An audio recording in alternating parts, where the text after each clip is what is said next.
When we're young, we think some things just fade with time.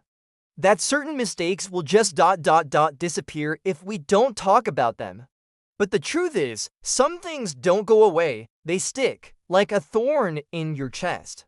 The Kite Runner is a story that dives deep into that pain, about betrayal, guilt, and the long, hard road to redemption. It begins in Kabul, Afghanistan. Amir is a privileged boy growing up in a big house, with a powerful father and all the comfort a child could want. And then there's Hassan, the servant's son, a Hazara boy, poor, humble, and absolutely loyal. Though society draws a line between them, Amir and Hassan grow up like brothers. But even as a child, Amir knows the line is there, and that awareness slowly becomes resentment.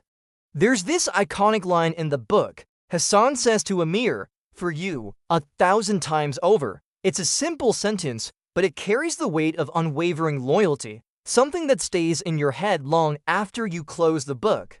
But childhood is messy. Love and jealousy can twist together in the most painful ways. Amir sees his father treat Hassan with unusual warmth, and that eats at him. Deep down, he's afraid his father might love Hassan more than him. One winter day, after winning a kite fighting tournament, a huge deal in Kabul, something terrible happens. Amir witnesses Hassan being assaulted, and he does nothing. Frozen in fear, in shame, he just watches. That moment becomes the turning point of his life. Because instead of making amends, instead of saying sorry, Amir tries to erase Hassan from his life. He pushes him away, he frames him for theft. And Hassan, loyal as ever, takes the blame and leaves. Now pause here for a second, think about real life. We've all had moments where we messed up deeply. Maybe we hurt a friend, maybe we stayed silent when we should have spoken up. Maybe we lied to protect ourselves and ended up breaking something we can't fix. Most of us carry a version of that shame, and we try to bury it, just like Amir did. Years pass, Amir and his father move to America. Life moves on, college, marriage, work. From the outside, he seems to be doing okay. But inside, that one decision haunts him. You can't truly move forward when your past is still sitting in your rearview mirror.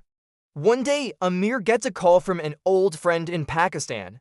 And the words he hears are simple, but life-altering. There is a way to be good again. That single sentence sparks something in him. After years of silence, years of avoidance, he finally decides to go back. Back to a war-torn Afghanistan, back to the place where it all started. And here's where things get even heavier. Amir learns that Hassan had been killed, and that the boy he left behind, Sohrab, is not just Hassan's son. He's Amir's nephew because, and here's the twist, Hassan was actually Amir's half-brother. Their father had hidden the truth all along. This revelation hits Amir like a tidal wave. Not only did he betray a friend, he betrayed family. The guilt, the shame, it comes crashing down, but this time, he doesn't run, he knows what he has to do. He has to rescue Sohrab from a life of abuse under the Taliban and bring him to safety. The rescue itself is brutal. Amir is beaten, nearly killed, but he gets Sohrab out. And for a moment, it seems like everything might finally be okay. But healing doesn't happen overnight. Sohrab is traumatized. He barely speaks. He doesn't trust easily, and how could he? The world has taken everything from him. Still, Amir doesn't give up. He brings Sohrab to America, to a new life, and slowly, painfully, the two begin to build something. It's not perfect, it's not a fairy tale, but it's real. In one of the final scenes, Amir takes Sohrab to a park and runs after a kite, just like Hassan once did for him. And when he catches it, he turns to the boy and says, "For you, 1,000 times over." It's a full circle moment. Redemption doesn't erase the past. It doesn't make everything okay. But it shows that even the most broken relationships can find a spark of light, if we're brave enough to try. What hits hardest about this story isn't just the tragedy, it is how familiar it all feels. That struggle between guilt and silence, that fear of owning up to your mistakes. That hope, fragile but real, that maybe, just maybe, you can still make things right. We've all been a mirror at some point, holding on to something we're too ashamed to face. Avoiding an apology that's long overdue, or wishing we could go back and undo the damage.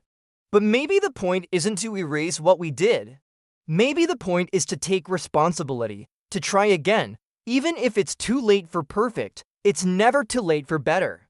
And we've all had people like Hassan in our lives too. The ones who gave without asking, who stayed loyal when we didn't deserve it.